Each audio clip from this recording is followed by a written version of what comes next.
kameranya Om, nggak pakai ini Om. Nggak apa-apa.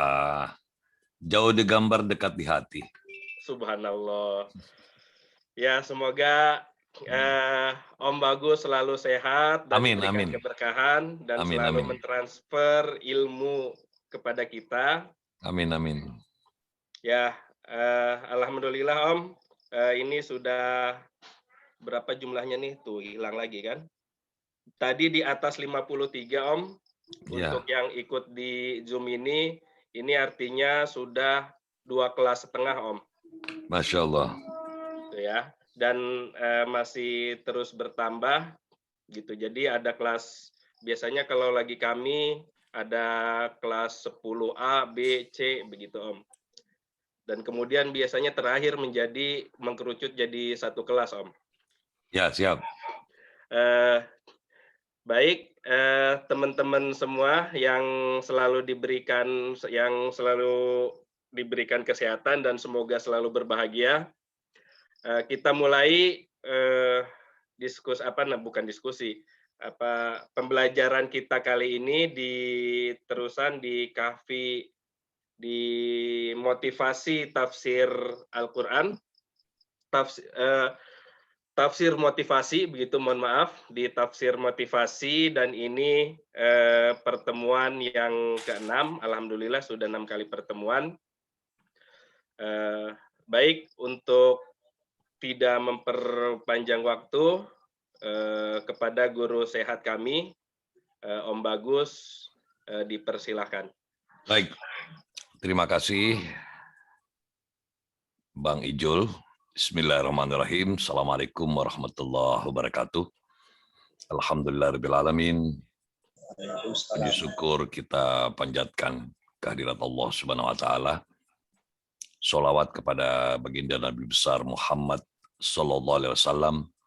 Berserah diri kita pada apa-apa yang telah beliau ajarkan, beliau wasiatkan, beliau tuntunkan, beliau contohkan, beliau perjuangkan sepanjang hidup beliau demi kebaikan, demi keselamatan umatnya, ya kita semua yang mengakui beliau sebagai Rasul.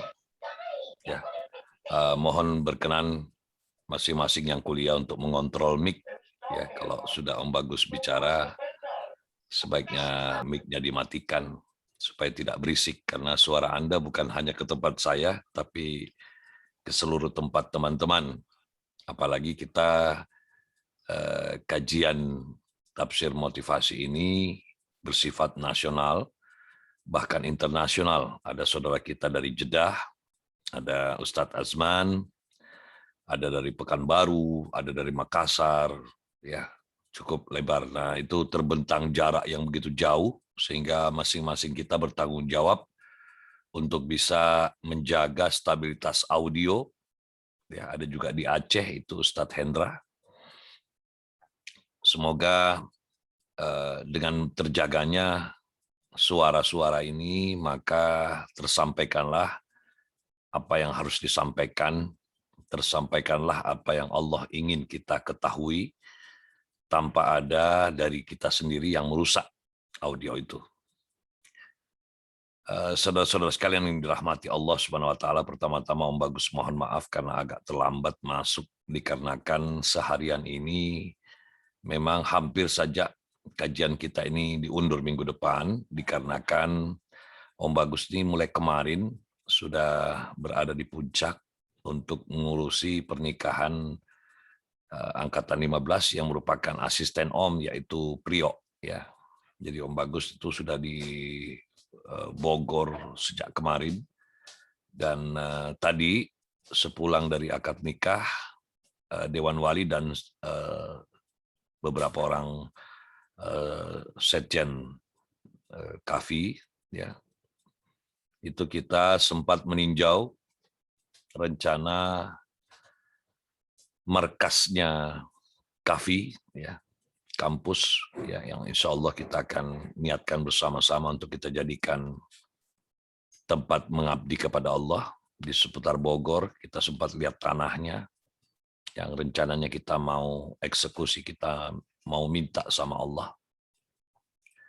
Dan cukup memadai.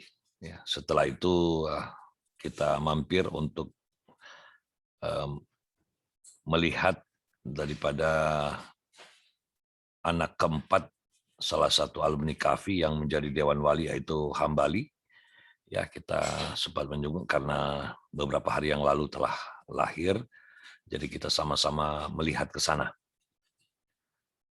Sampailah sore hari menjelang maghrib, Om Bagus nyetir dan kena macet dari Sawangan, Bogor. Sampai di rumah sudah Isya. Dan sampai di sini masih beberes. Tapi saya bilang ya makanya Om Bagus mohon maaf kalau pakai baju dinas karena kegerahan kalau pakai kemeja. Om Bagus orangnya gerah kalau pakai baju yang panas karena Jakarta belakangan hari ini panas. Baik, kita akan lanjutkan diskusi kita. Saya harus mengetengahkan lagi awal perjalanan kita mulai membuka Al-Quran hari ini dengan sama-sama memahami bahwa kajian tafsir motivasi ini bukan karena Om Bagus hebat dalam ilmu tafsir, bukan karena Om Bagus sok menjadi seorang mufasir, tapi ini adalah ikhtiar kita bersama karena kita sudah kadung 18 tahun, bukan waktu yang singkat, mendirikan usaha untuk mengajarkan teknik-teknik motivasi yang dilandaskan oleh ajaran Islam yang Om Bagus ketahui sebagai seorang guru. Nah, Om Bagus ini adalah orang yang sangat banyak keterbatasan pemahaman, sangat banyak keterbatasan ilmu, tetapi sangat tinggi giroh atau semangatnya dalam berbakti kepada Allah dengan meyakini salah satu ayat yang ada di surah Muhammad, ya ayyuhalladzina amanu in tanzurullaha yansurkum wa yusabbit aqdamakum. Ada satu penawaran dari Allah tentang orang-orang yang mau menolong agama Allah, maka Allah akan menolongnya. Jadi kalau saya mengatakan saya saja yang bodoh, pasti Allah tolong kalau saya dengan kebodohan saya, tapi dengan semangat yang istiqomah untuk mempelajari Al-Quran dan mengajarkan dari sudut pandang saya, maka saya yakin Allah akan menolong saya. Bahkan dikatakan di situ, kalau kita mau menolong agama Allah, maka Allah yang akan datang sebagai penolong kita dan Allah akan angkat harkat martabat kita. Nah, Om Bagus merasakan itu semua. Bagaimana Om Bagus yang bukan seorang ulama, bukan seorang kiai, bukan seorang ustadz, bisa dipercaya untuk bisa menjadi orang yang dimintai tolong di Majelis Ulama Indonesia.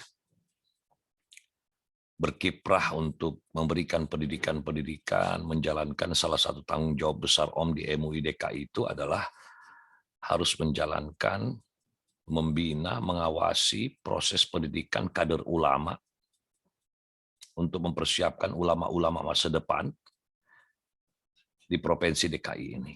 Mulai dari menyeleksi, memantau proses belajarnya, menemani, mencarikan solusi di proses pembelajarannya, sampai mewisuda dan memperkenalkan kepada masyarakat. Di samping itu juga Om Bagus dimintai untuk mengontrol pelaksanaan pendidikan dasar ulama di 5 kota. Jakarta Pusat, Jakarta Selatan, Utara, Timur, Barat. 5 kota. Yaitu pendidikan dasar ulama yang mempersiapkan tenaga-tenaga ulama yang siap pakai di masyarakat. Nah, itu pendidikannya 2 tahun. Jadi ini yang Om Bagus akhirnya lihat, pasti Allah tolong. Tidak mungkin, karena Om Bagus tidak pernah minta urusan ini. Om Bagus tidak pernah meminta jabatan ini. Tapi Om Bagus diminta. Ada satu keyakinan di dalam Om Bagus, dalam diri Om Bagus, ketika sesuatu hal itu diminta, itu pasti adalah amanah dari Allah. Tidak mungkin tidak, karena tidak ada yang kebetulan di muka bumi ini. Belum lagi, alhamdulillah, Om Bagus juga bahagia karena hidup Om bisa bermanfaat untuk dunia pendidikan.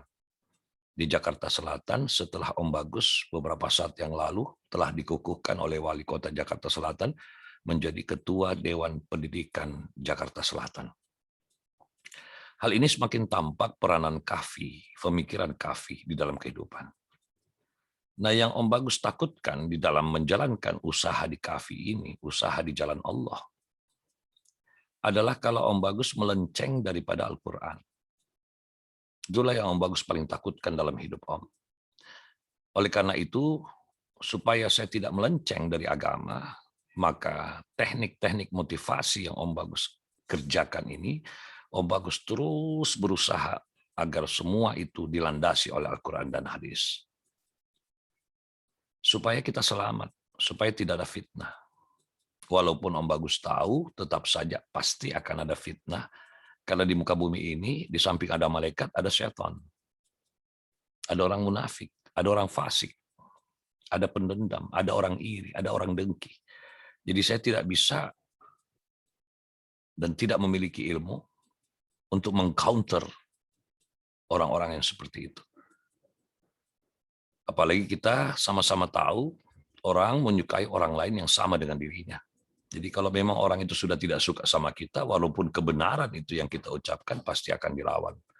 Seperti itulah yang dirasakan oleh baginda Nabi besar Muhammad SAW ketika awal-awal pertama beliau bergerak memperkenalkan, mempromosikan agama Allah yang sempurna, yaitu Islam.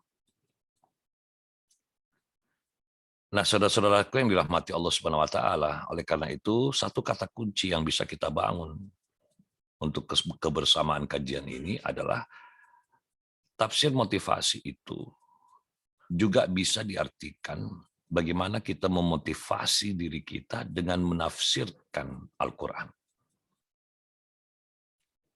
Nah, menafsirkan Al-Quran itu sendiri tidak selamanya harus berdasarkan huruf. Karena begini, satu hal pemikiran Om Bagus yang harus saya perkenalkan juga supaya kita ini tidak berseberangan. Karena Om Bagus sendiri tidak secara ucuk-ucuk, ya, tidak secara gamblang meyakini bahwa Al-Quran itu ada hurufnya. Kan kadang-kadang kita pernah dengar, ya mungkin Ustadz Irfan dari KU6 itu pernah dengar, ada orang berucap, ini huruf Al-Quran. Apakah benar Al-Quran itu ada hurufnya? Yang saya tahu, yang Om Bagus tahu, itu huruf Arab. Karena Al-Quran sendiri aslinya tidak berbentuk huruf. Al-Quran itu sendiri tidak berbentuk naskah. Tapi dikarenakan Al-Quran itu akan direkam dan pada saat itu alat rekaman itu belum ada yang sifatnya elektronik. Seandainya Rasulullah SAW itu menerima wahyu di era orang-orang sudah bermedia sosial, orang-orang sudah menggunakan alat recording, maka kita tidak akan pernah ketemu huruf-huruf yang disebut sebagai huruf Al-Quran, tetapi kita langsung pada bunyinya. Karena Rasulullah SAW mungkin akan berbicara dan itu direkam oleh para sahabat. Malah rekaman inilah yang disimpan. Karena sudah eranya. Tapi dikarenakan pada saat itu merekam hanya memiliki media tulis, belum ada rekaman elektronik, maka semua itu tertulis. Dan ini semua akhirnya disempurnakan di Kekhalifahan Utsman. Sehingga apa yang Om Bagus ingin tengahkan, bahwa Al-Quran itu sendiri adalah sebuah konten. Ya, mari kita lihat sebelum kita memulai membuka Al-Quran dengan start pada surah Al-Fatihah. Bapak Ibu sekalian yang dirahmati Allah Subhanahu wa taala. Apa yang Om Bagus ingin motivasi dari tafsir pada hari ke-6 ini adalah bahwa Al-Quran itu sendiri, ya, adalah keinginan Allah.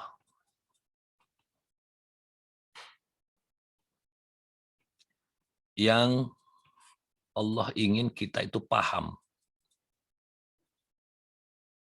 Nah, keinginan Allah inilah yang kita sebut sebagai konten.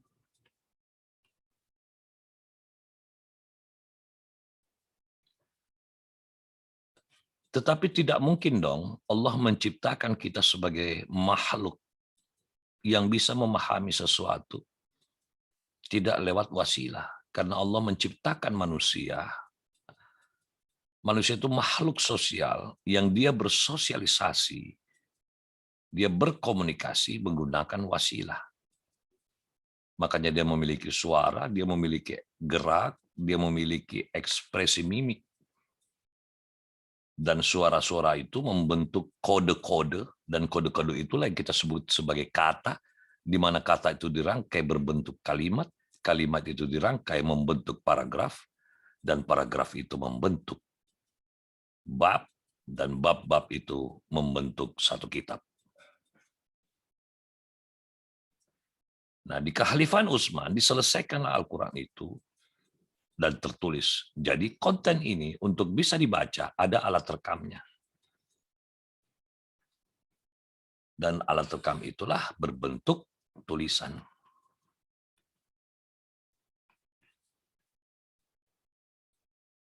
Dan sekarang sudah ada yang berbentuk bunyi. Ya, banyak Anda sering dengar rekaman-rekamannya. Jadi sebenarnya kalau ditanya sebenarnya Al-Quran itu yang mana? Al-Quran itu bukan bunyi-bunyiannya. Tetapi bagaimana dengan bunyi-bunyian ini? Kita akan bertemu dengan konten. Nah, pertanyaannya, bagaimana kita bisa bertemu dengan konten kalau kita tidak memenuhi syaratnya? Syaratnya apa? Jadi, tulisan yang kita baca, bunyi-bunyian yang kita dengar itu harus dikawinkan dengan fikir. Setelah kita fikir, insya Allah kita akan ketemu konten. Tapi jangan salahkan saudara-saudara kita yang menunjuk lembaran-lembaran di kitab Al-Quran itu sebagai Al-Quran. Jangan salahkan. Karena nanti kalau Anda akan capek menjelaskan, kalau dia tidak senang dengan cara Anda menyampaikan. Tapi kalau di komunitas kita, Om Bagus sudah menyampaikan alasan mengapa Om Bagus sebut seperti itu, supaya kita tidak terjebak mengatakan bahwa inilah Al-Quran itu. Jadi ini adalah wasilahnya, ya, media perantara untuk bertemu dengan konten. Apa konten itu? Adalah keinginan Allah untuk kita fahami. Nah, oleh karena itu, dibutuhkanlah proses kita untuk berpikir apa yang harus kita pikirkan, apa yang kita lihat sebagai wasiat daripada Rasulullah, di mana Al-Quran itu telah ditulis, atau kalau Anda sudah punya rekaman-rekaman bunyi-bunyiannya, silakan. Tetapi pertanyaannya, apakah kalau Anda mendengar bunyi-bunyiannya yang dalam bentuk bahasa Arab, Anda bisa ketemu konten? Ini pertanyaan besar. Karena kita bukan orang Arab. Orang Arab saja mendengar bahasa Arab, ya, sama dengan kita orang Indonesia. Ketika mendengar orang berbahasa Indonesia, juga belum tentu bisa ketemu maksud. Buktinya mungkin Anda pernah mendengar ada orang berbicara, memang saya ngomong seperti itu, tapi bukan itu maksud saya. Pernah nggak Anda mendengar seperti itu? Kenapa ada seseorang yang ribut dengan orang yang lain? Dikarenakan berbicaranya tidak nyambung. Sama-sama orang Indonesia, sama-sama mendengar dengan bahasa Indonesia, tapi sama-sama saling menuduh salah dalam berbicara. Nah, Bapak Ibu sekalian yang dirahmati Allah Subhanahu wa taala, oleh karena itu dibutuhkanlah langkah berpikir yang baik agar kita bisa memahaminya. Dan Om Bagus mohon maaf untuk kajian hari ini nantinya tidak terlalu panjang seperti biasa dikarenakan Om Bagus harus menyelesaikan lagi beberapa pekerjaan. Karena besok pagi juga Om Bagus harus hadir di pesantren Akasha Mukasyafah yang telah kita dirikan di KAFI untuk memberikan motivasi kepada santri baru dan memberi motivasi kepada santri angkatan pertama yang sudah memasuki mustawa 3. Nah, besok ini pembukaan untuk mustawa 1. Tapi saya usahakan akan sama-sama mengajak untuk membuka kajian kita ini mulai start dari surah Al-Fatihah. Bapak Ibu sekalian, mari kita memulai mencari motivasi yang ada di dalam Al-Quran dengan start dengan surah Al-Fatihah.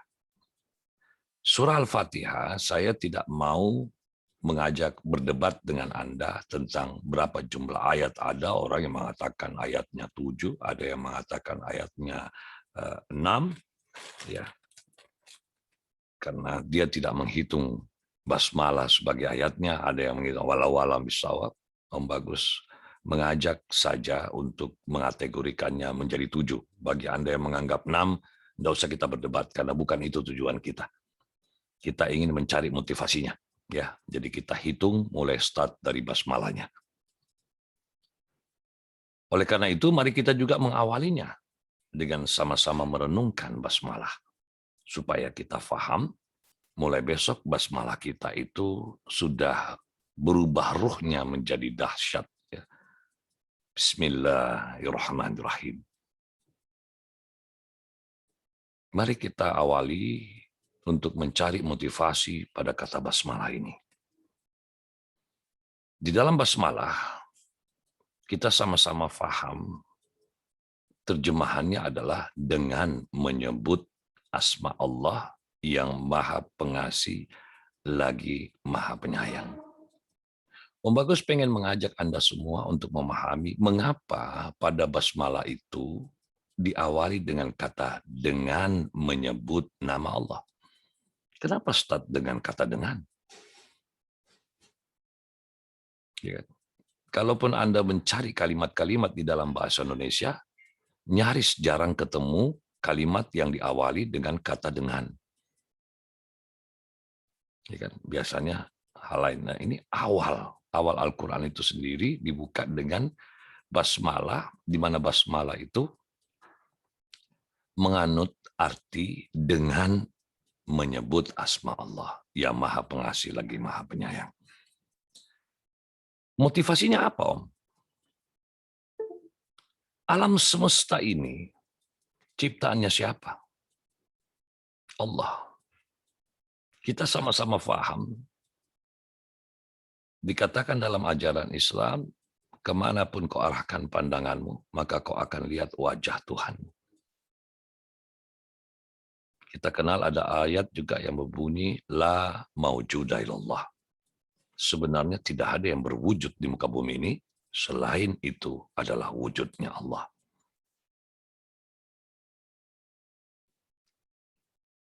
Perlu Om Bagus motivasi bahwa kenapa harus ada basmalah. Basmalah itu sendiri adalah wujud kasih sayangnya Allah. Tanpa basmalah, manusia akan lemah. Tanpa basmalah, hidup manusia akan bermasalah. Jadi basmalah ini seperti password. Basmalah ini seperti rajanya mantra. Coba kita bayangkan, rumput itu ciptaan siapa? Allah. Bisakah rumput itu hijau kalau tidak ada Allah? Bisakah rumput itu hidup kalau tidak ada Allah? Bisakah rumput itu memberi kesejukan kepada manusia kalau tidak ada Allah? Ini kita bicara rumput. Di sebelahnya rumput banyak. Jenis-jenis rumput banyak. Itu kita berbicara rumput. Berapa banyak tumbuhan di muka bumi ini yang semua itu takut kepada Allah. Berapa banyak binatang di muka bumi ini kalau kita hitung jumlahnya sampai kiamat dunia ini, kita tidak akan pernah selesai menghitung berapa jumlah binatang yang ada di muka bumi ini. Karena apa? Karena ada binatang yang sudah punah, ada binatang yang akan muncul. Kan seperti itu, karena mereka berevolusi. Belum lagi kita berbicara tentang binatang-binatang yang tidak bisa ditangkap langsung oleh mata makhluk yang namanya manusia. Tidak. Ada binatang-binatang yang harus kita lihat menggunakan bantuan mikroskop. Itu pertanda manusia itu sangat memiliki keterbatasan. Sangat memiliki kekurangan. Tapi apabila manusia itu mau menggunakan akal pikirannya, maka dia juga akan bisa mengendarai Allah. Ya, mohon maaf ya, jangan salah kaprah. Mengendarai Allah dalam hal ini adalah menggunakan bantuan-bantuan Allah yang Allah sudah turunkan ke muka bumi. Kita sepakati dulu, Om Bagus tidak kasar, Om Bagus tidak berniat menghina Allah dengan menggunakan kata mengendarai Allah. Karena Allah itu memang kendaraan. Tapi jangan hina Allah dengan kendaraan yang seperti mobil, seperti sepeda. Jangan. Ini tolong jangan bengis menafsirkan sesuatu. Anda harus berbesar hati tanpa berniat menghina Allah. Karena tidak Allah, mana kita bisa hidup? Karena Allah itu kendaraan. Kita mau nafas aja kalau tidak ada kendaraan Allah, nggak bisa. Kita mau nelen aja, tidak ada kendaraan Allah, nggak bisa. Makanya salah satu fungsi basmalah itu kendaraan yang paling dahsyat yang pernah Allah beri kepada manusia. Ya. Jadi ketika manusia mau berpikir, Allah beri dia kendaraan. Nah di dunia ini Allah semua. Allah semua ini. Mata kita ini Allah. Ini kendaraan semua yang Allah beri kepada kita. Tapi ada kendaraan-kendaraan Allah yang kita bisa dapatkan kendaraan itu ketika kita sendiri sudah berhasil menjadi penumpang di dalam kendaraan Allah yang lain. Kalau Anda tidak berhasil jadi penumpang, Anda tidak bisa masuk dalam kendaraan Allah yang lebih cepat bekerjanya, yang lebih besar cc-nya, yang lebih tajam perjalanannya, bahkan bisa lebih cepat dari kecepatan cahaya.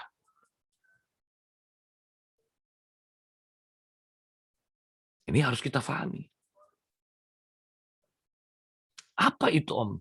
Ketika seseorang itu bisa menemukan mikroskop, dan akhirnya mikroskop ini berubah menjadi digital, apa yang terjadi?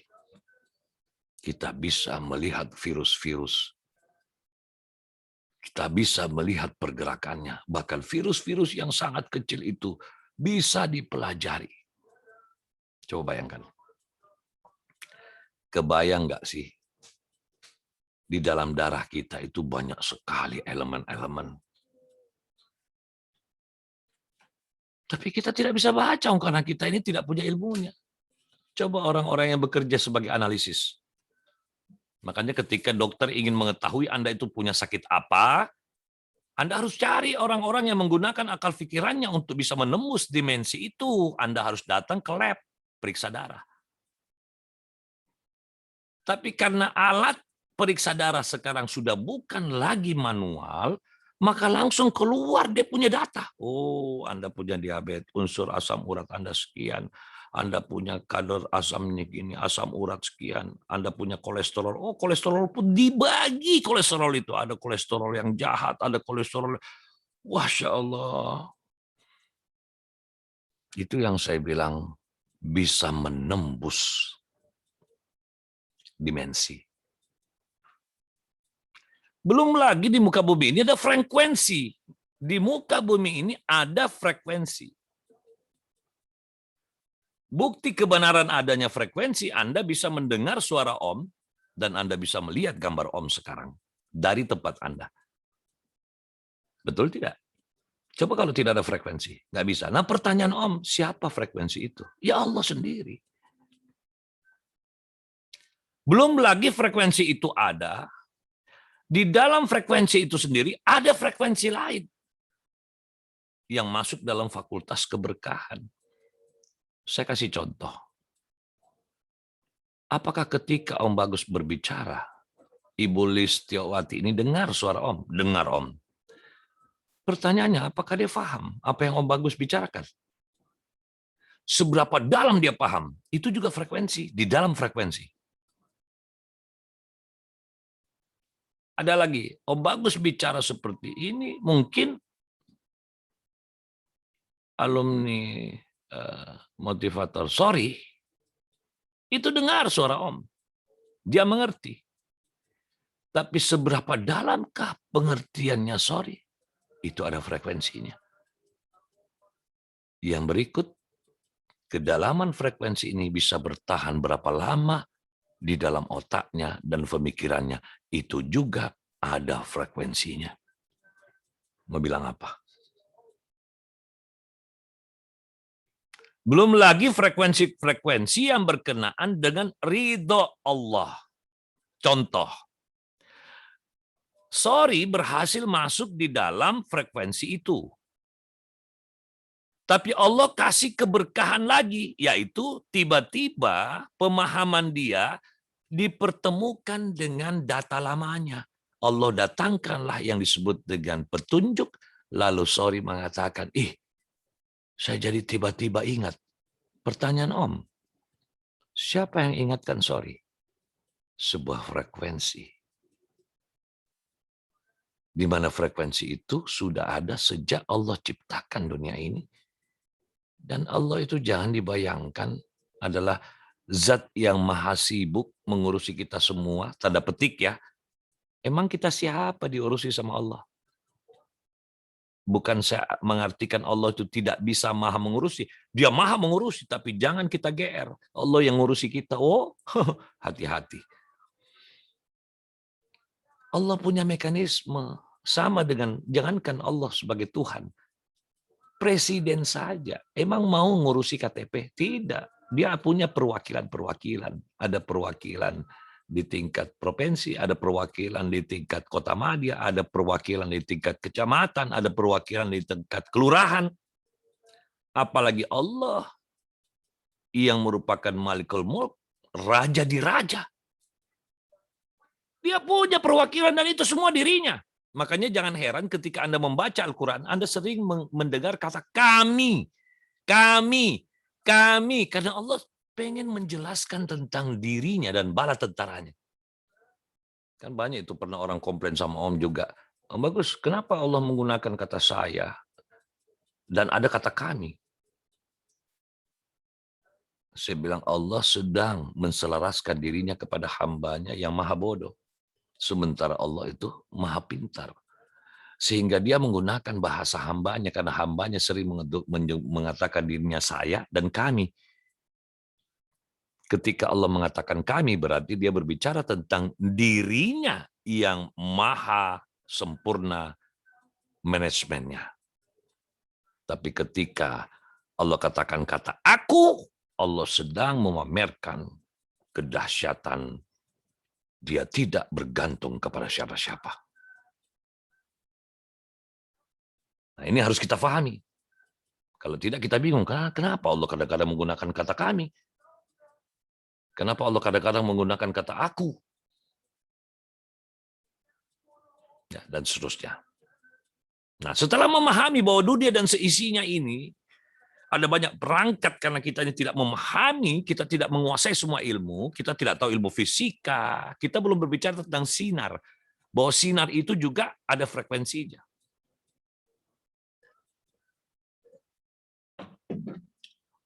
Pernah dengar ada orang ngomong, Om Bagus ya Allah, saya kalau makan jengkol itu nggak bisa berhenti. Om Bagus saya kalau makan pete itu ya Allah, nasinya bisa banyak. Tapi kenapa ada teman-teman kita yang lain mengatakan saya kalau cium bau jengkol muntah? Pertanyaan Om, tidak sadarkah kita atau lupakah kita bahwa di lidah kita juga ada frekuensi?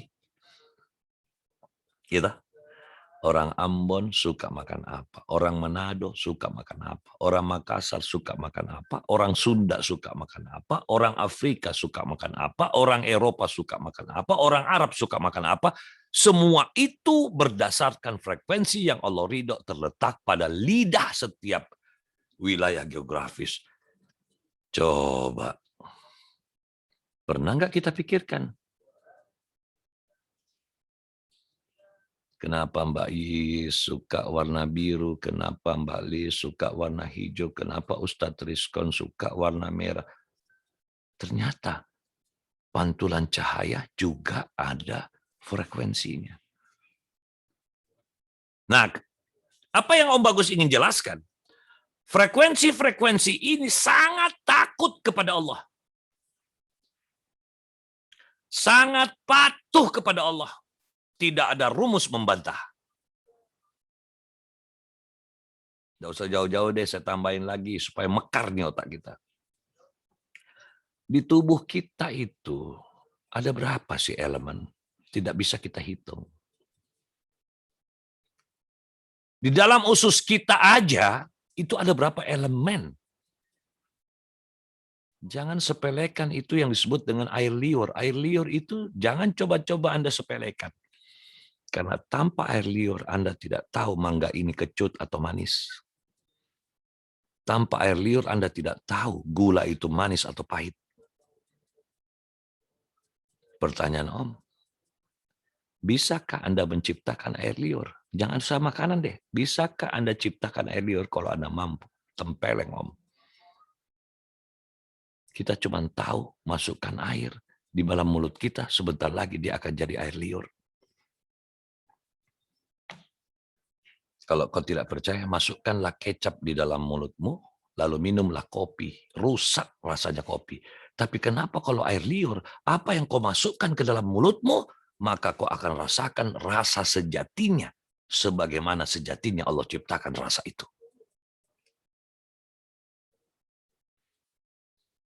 Jangan sampai nauzubillah min zalik Allah cabut nikmat air liur itu, kau minum kopi rasa seperti cuka, kau minum cuka rasa seperti kopi, kebalik-balik.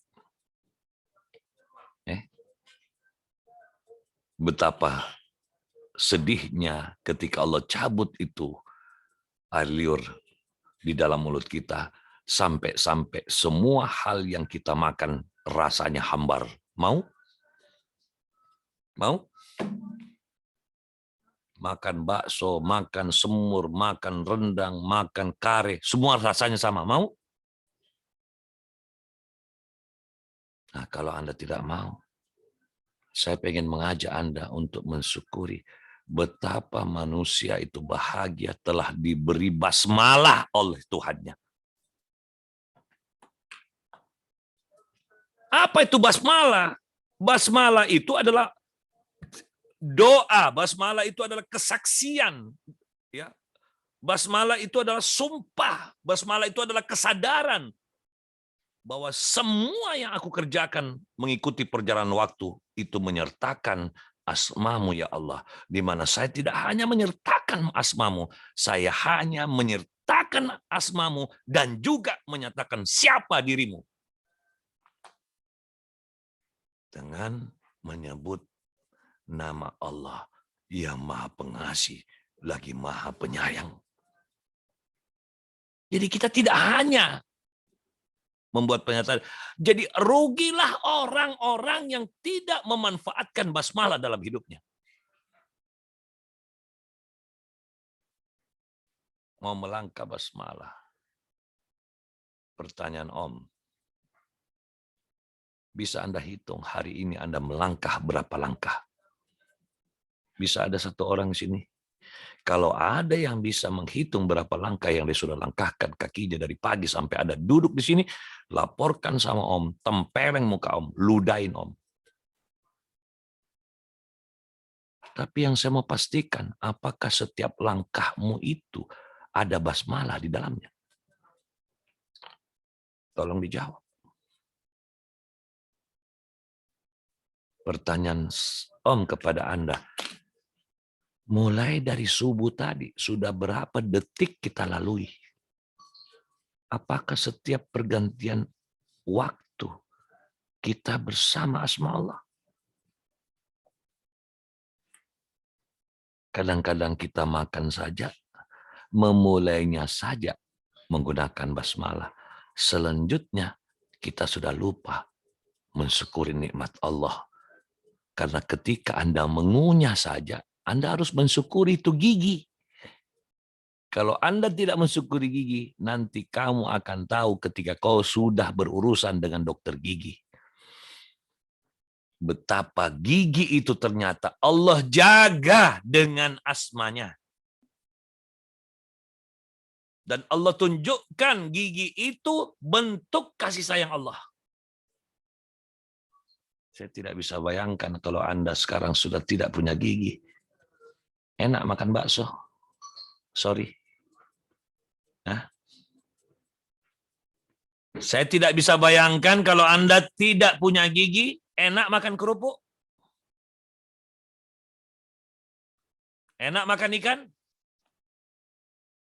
Pertanyaan Om, sudahkah kau pakai gigimu dengan mengucap nama Tuhanmu, yang mana gigi itu ada karena rasa kasih sayangnya? Bismillahirrahmanirrahim. Dengan mengucap, dengan menyebut asma Allah yang maha pengasih, lagi maha penyayang. Jadi mulai hari ini, mari kita isi perjalanan waktu kita. Setiap melakukan apa saja, sertakan nama Allah. Kita makan, kita sebut nama Allah. Gigi itu takut salah. Kenapa? Kita makan pakai nama Allah. Bayangkan. Saya kasih contoh. Pak Irwan sedang ada proyek. Di mana proyek ini diawasi oleh wali kota yang ada di DKI. Lalu Pak Irwan datang dengan menyebut nama Pak Anies. Takut gak wali kotanya? Takut. Apalagi yang jaga Pak Camat. Pak Camat, begini, tadi Pak Anies telepon saya, kasih tahu saya kalau begini. Makanya saya sampaikan ya, ini dengan menyebut namanya Pak Anies, ya, saya akan kerjakan. Oh siapa? Silakan. Takut camat-camat, lumpat itu camat-camat. Camat teriak, lurah bantu ini. Ini menyebut namanya Pak Anies. Sekarang Pak Anies berbanding Allah. Tidak bisa kita sebut dalam perbandingan angka. Karena kalau kita berbicara Allah, Anies itu tidak ada angkanya. Kalau dibilang Anies 1 juta Allah, itu merendahkan Allah. Karena Anies itu, kalau berbanding Allah, Anies itu tidak ada angkanya. Jokowi itu tidak ada angkanya. Jadi kalau Anda katakan, Bismillahirrahmanirrahim, Anda makan kerupuk, kira-kira gigi itu ketakutan nggak?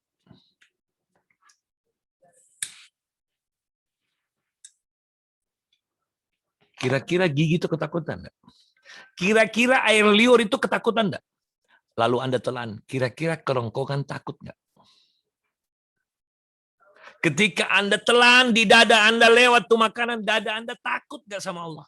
Lalu dia menumpang di dalam lambung atas nama Allah, di mana lambung itu sendiri adalah organ yang paling takut kepada Allah. Kalau Anda mendengarkan motivasi ayat pertama dari surah Al-Fatihah ini, apa yang Anda rasakan sekarang? Saya pengen tanya sama Bunda Iin. Apa yang Bunda Iin rasakan sekarang? Bisa ceritakan sama saya?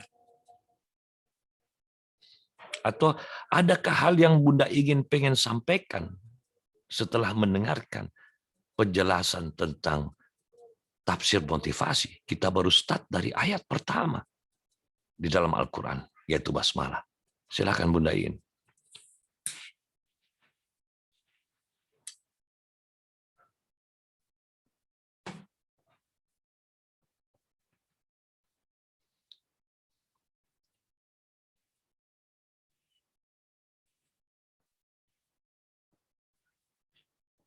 Silakan mic-nya dibuka boleh.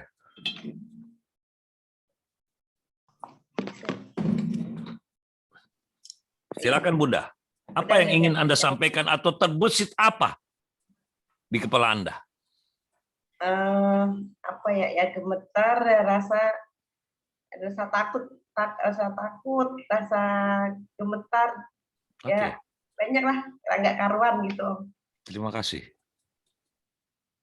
Anda sedang menyampaikan sebuah kesaksian bahwa suara Anda pun tadi keluar itu sebenarnya dengan izin Allah. Jadi bagaimana kalau kita bersuara tidak mengawalinya dengan asma Allah? Dan ketika Anda katakan ada ketakutan. Nah pertanyaan Om, di dalam tubuh Anda itu ada berapa organ? Ada berapa sel? Ada berapa cairan? Dan semua itu membuat Anda takut. Kenapa? Karena itu sendiri Allah. Itu manifestasi dari Allah. Bahkan ruh kita ini Allah tiupkan dari sisinya. Berarti ruh itu siapa? Allah. Inilah yang selalu diungkapkan bahwa di dalam diri manusia itu sendiri ada Allah. Karena Allah mengatakan kepada Rasulullah, kalau ada orang bertanya kepadamu di mana aku berada, katakan aku lebih dekat dari urat nadinya. Jadi kalau Allah itu lebih dekat dari urat nadi, sementara urat nadi itu adalah hal yang paling vital di dalam diri manusia. Lah, Allah lebih dekat. Jadi kalau ditanya Om Bagus, kalau begitu, orang-orang yang kafir, orang-orang yang zalim, orang-orang yang munafik, orang-orang itu apakah dalam dirinya ada Allah? Aslinya ada Allah. Karena mana mungkin dia bisa bernafas kalau tidak ada Allah. Tapi kenapa Om? Dia masih bertulis seperti itu. Ya, Allah itu kan selalu mengatakan, kalau Allah itu didatangi, dia menjamu. Tapi kalau Allah itu dizalimi, orang itu zuudan kepada Allah, Allah terus berharap. Allah itu adalah zat yang maha sabar menunggu kita itu tobat. Allah bukan pemarah seperti kita. Om Bagus tidak bisa membayangkan kalau Om Bagus diuji sama Allah. Tuh Bagus, coba kamu saya tes. Ya, kamu besok pagi sampai malam jadi aku. Aku mau tahu, kamu kalau jadi Tuhan kayak apa? Langsung bumi ini hancur gara-gara Om Bagus jadi Tuhan. Kenapa? Saya habisi itu anak-anak yang durhaka, saya habisi semua. Langsung hari itu juga zong, mati, hangus semua itu orang-orang kafir, orang-orang zolim, habis. Zut. Mungkin. Lalu Allah katakan, berarti kalau kau jadi Tuhan, kau zolim sama hambamu. Iya kan? Apalagi lihat pegawai yang korup. Wah, langsung saya habisin. Ada pembohong, langsung saya bikin lidahnya terlipat, lehernya keputar. Saya lihat perempuan-perempuan yang berzina, yang selingkuh. Habis tuh saya kerjain, saya gantung semua perempuan-perempuan di pohon supaya orang tahu ini loh perempuan-perempuan yang berzina di muka bumi ini. Saya gantung semua di pohon biar orang tahu. Perempuan-perempuan yang memamerkan auratnya itu saya gantung semua di pohon. Coba bayangkan itu. Tapi kan apakah Allah seperti itu? Tidak. Allah itu sabar banget. Dia nunggu. Kata Allah apa? Sampai pada batas waktu yang telah kutentukan. Jadi Allah itu tidak pernah merubah kita punya ajal.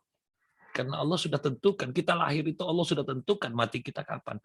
Jadi kalau kita bangsat belum waktunya mati, kita bangsat dalam kondisi hidup. Dan kalau kita tidak akan pernah tobat, kita akan mati dalam kebangsatan kita. Nah, itulah hebatnya Allah menciptakan mekanisme manusia. Ini basmalah. Kita sudah dengarkan salah satu alumni, Ibu Iin, menyampaikan perasaannya. Saya pengen dengar dari yang lain. Kenapa? Kita akan buktikan bahwa rasa dan perasaan itu juga Allah. Oke, kita tanya sama alumni motivator, dari angkatan 10. Terbersit apa di kepala Anda ketika mendengar penafsiran kajian motivasi ini pada basmalah? Apa yang tiba-tiba melintas di kepala Anda? Silakan. Bismillahirrahmanirrahim. Alhamdulillah. Aduh, ini apa ya? Baru ngeh juga bahwa ternyata ada sesuatu yang sangat powerful pada Bismillah itu. Ini alhamdulillah saya dapat pencerahan luar biasa hari ini. Karena kadang-kadang saya termasuk golongan orang yang lalai untuk membaca Bismillah. Sekarang diingatkan dan sangat-sangat seperti menampar saya, Om. Ternyata Bismillah adalah sangat powerful dan sangat-sangat bisa menolong dalam kehidupan kita. Terima kasih, Om. Syukran. Sama-sama, alhamdulillah. Kenapa saya bertanya kepada 2 orang perwakilan anggota kajian ini? Om Bagus ingin mengingatkan bahwa sebenarnya dari kajian basmalah ini saja yang harusnya kita semua rasakan adalah penyesalan. Kenapa baru sekarang saya tahu? Kenapa kita rugi? Yang kemarin sudah lewat. Ya Allah, saya pegang kaki ibu saya. Tidak dengan basmalah.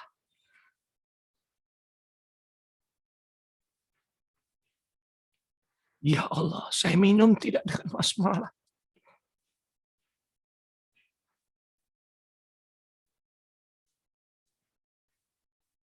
Ya Allah, tadi saya makan tidak dengan basmalah. Saya menelan tidak dengan basmalah.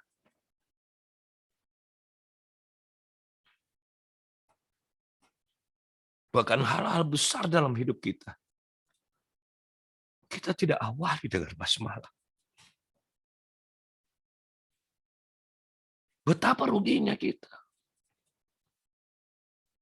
Sementara semua takut dengan Allah. Kalau kita ini adalah makhluk yang beriman, kita tahu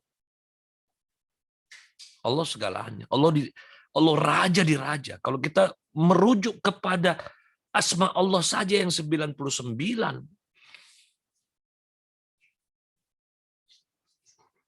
Tapi kenapa kita bangga dengan tanda tangannya menteri? Kenapa kita bangga dengan KTBLC, gubernur, camat, lurah, anggota dewan? Kita bangga dengan itu. Sebut nama saya, beritahu dia, bangga kita bawa ini. Padahal ini bisa apa? Nah itu. Tahukah kita kalau rambut ini ketika dipotong, itu akan mati rambut yang terpotong. Apakah kita potong rambut dengan basmalah?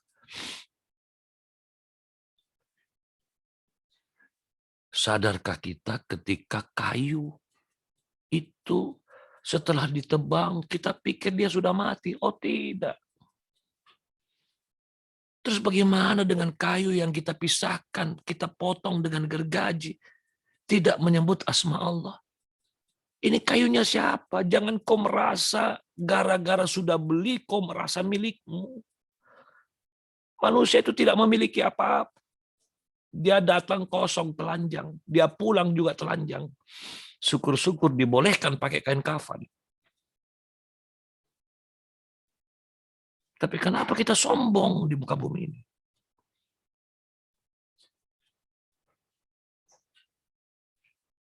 Silakan kamu sombong kalau kamu sudah menelaah 1 ayat pertama dalam Al-Quran ini. Silakan kau sombong kalau kau mampu. 1 ayat saja, tidak usah 30 juz. 1 ayat saja. Nah, sekarang sudah berapa ayat kita baca? Tapi kenapa masih sombong?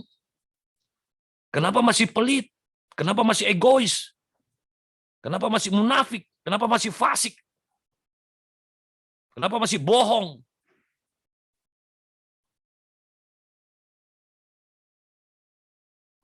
Pikirkan itu semua.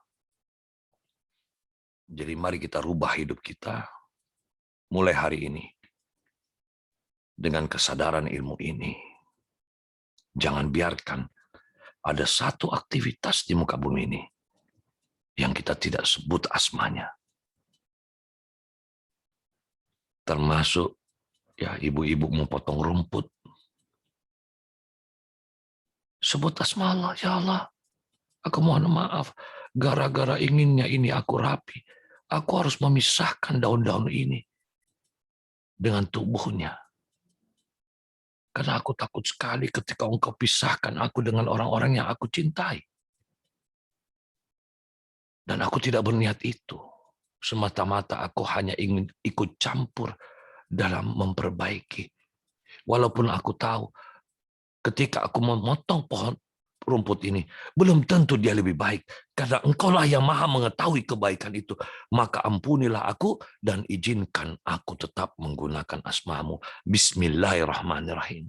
Gunting. Sampai kalau perlu Allah izinkan rumput itu bersuara dan kau dengar suara rumput itu mengatakan, potonglah aku dengan nama Tuhanmu. Aku ridho berpisah dengan tubuhku karena engkau ucap Allah.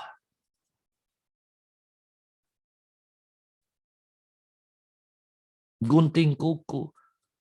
Kalau kita gunting kuku kita, fahamilah bahwa kuku yang kita gunting itu sudah tidak ikut kita lagi.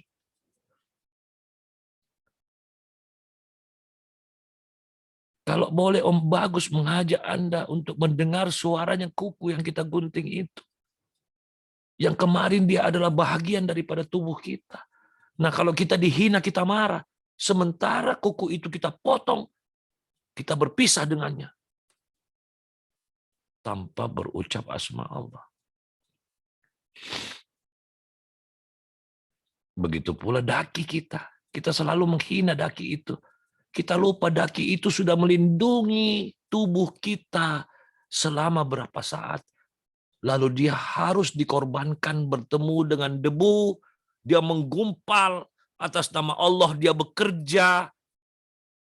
Kita siram dia dengan air. Akhirnya dia berpisah dengan tubuh kita. Itu perpisahan yang harusnya juga berucap asma Allah. Nah seperti itu. Bagaimana dengan harta kita yang kita sia-siakan? Bagaimana dengan umur kita yang kita sia-siakan? Nah, oleh karena itu, Om Bagus tidak ingin menyanyiakan perjalanan ayat demi ayat dalam Al-Fatihah, karena ayat Al-Fatihah itu hanya 7. Dan dia adalah Ummul Kitab. Maka Om Bagus minta maaf kalau hanya berani menafsirkan untuk hari ini. 1 basmalah saja, lalu Anda renungkan 1 minggu. Insya Allah minggu depan kita mulai dari ayat kedua sampai ke-7. Tapi tolong jangan sia-siakan kemurahan Allah. Karena salah satu kebaikan Allah yang paling dahsyat, Allah beri kita surat izin melakukan apa saja di muka bumi ini. Karena Allah sudah memberi kita kalimah basmalah. Hai Pak Nyaman, apapun yang kau kerjakan, ucap namaku, kata Allah. Yang maha pengasih lagi maha penyayang. Maka alam semesta ini akan takut. Wahai Hesti, ucapkan namaku setiap engkau memulai pekerjaan. Kalau perlu, setiap engkau menarik nafas dan menghembuskannya, ucapkan namaku. Dan kalau kamu paham aku ini mengasihimu, menyayangimu, ucapkan itu. Karena itulah yang menghubungkan antara dirimu dengan diriku.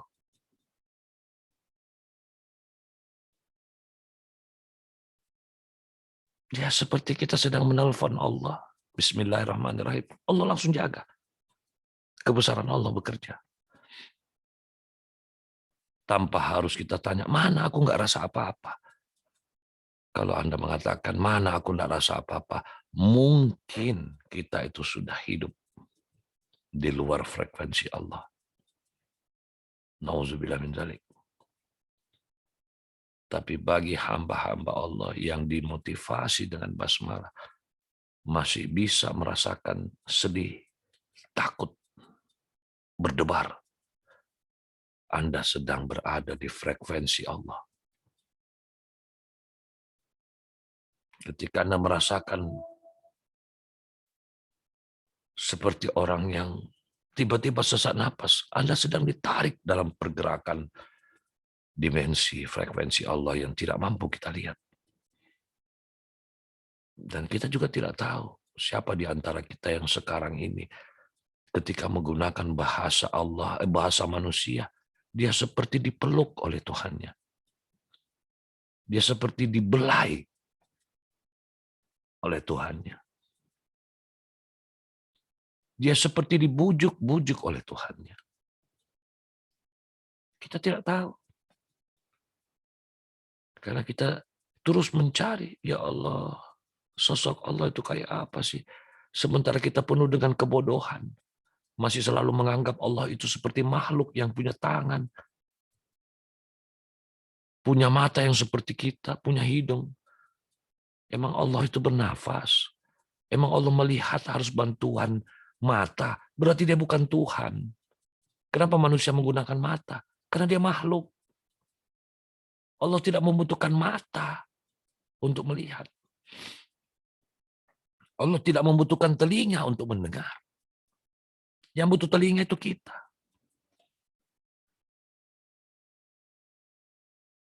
Ya, jadi kalau kita merasa seperti, ya Allah Om, bagaimana caranya saya bisa merasakan keberadaan Allah?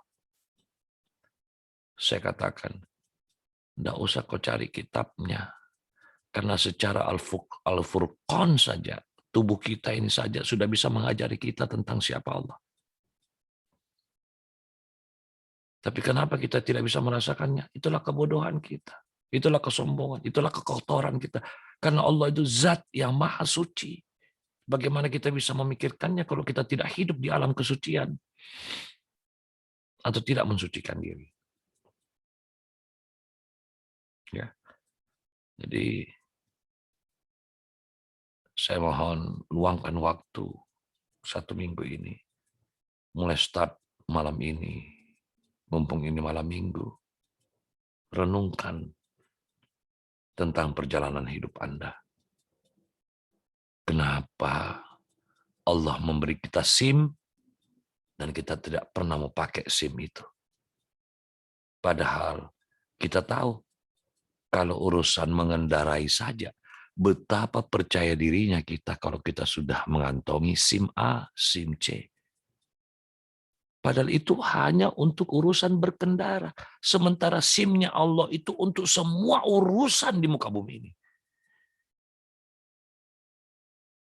Dan setiap urusan itu punya penjagaan. Jangan kau pikir rumput itu tidak ada yang jaga. Kalaupun boleh Om Bagus menggunakan kata-kata kasar, jangan kau pikir tai kucing itu tidak ada yang jaga. Kita saja kalau lihat tai kucing, bau, bau. Saya tanya, apa itu bau? Bisakah ada bau kalau tidak ada Allah? Jadi kalau kau menghina baunya tai kucing, kau sedang menghina siapa? Itulah kelalaian kita belajar agama. Kamu aja kalau masakan enak pengen cium. Kotoranmu sendiri aja. Oh hina. Nah, itu. Jadi mohon maaf. Baik, sebelum Om Bagus tutup, Om Bagus berharap sekali lagi luangkan waktu untuk merenung supaya basmalah Anda kembali pulih di dalam kehidupan Anda. Bagaimana caranya, Om? Tidak salah, ya Om Bagus katakan memulai dengan bahasa tidak salah. kalau Anda mewiridkan basmalah selama 1 minggu ini. Wiridkan saja. Bismillahirrahmanirrahim. Om Bagus, bagaimana caranya supaya wirid saya ini betul-betul menyatu dengan alam semesta?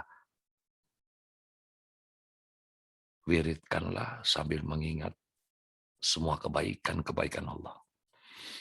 Lihat jembatan, bismillahirrahmanirrahim, dengan menyebut asma-Mu yang maha pengasih lagi maha penyayang. Ya Allah, kasih sayang-Mu, Kau beri manusia jembatan. Kau ingat ibumu, bismillahirrahmanirrahim. Kau ingat niat baikmu, bismillahirrahmanirrahim. Kau ingat rambutmu yang tumbuh, bismillahirrahmanirrahim. Kau ingat masih mengeluarkan air ludah di mulutmu, bismillahirrahmanirrahim. Ketika kau berhasil merasakan kecutnya mangga, bismillahirrahmanirrahim. Ketika kau bisa berhasil membersihkan tubuhmu hari ini ketika mandi, bismillahirrahmanirrahim. Ketika kau akan memisahkan kumis dari permukaan atas bibirmu, pisahkanlah kumis itu dengan dirimu sambil berucap asma Allah. Dan seterusnya. Ya, itu yang bisa Om Bagus sampaikan untuk minggu ini. Jangan sepelekan basmalah. Dia pintu gerbang kita memasuki Al-Quran. Selamat kepada Anda yang Allah izinkan untuk masuk dalam pemahaman. Semoga pemahaman ini akan berlimpah terus dengan upaya kita mendekatkan diri kepada Allah Subhanahu wa taala. Kita tutup dengan hamdalah, alhamdulillahirabbil alamin. Subhanakallahumma wa bihamdika asyhadu an la ilaha illa anta astaghfiruka wa atubu ilaik. Wabillahi taufik wa hidayah. Assalamualaikum warahmatullahi wabarakatuh. Silakan. Waalaikumsalam warahmatullahi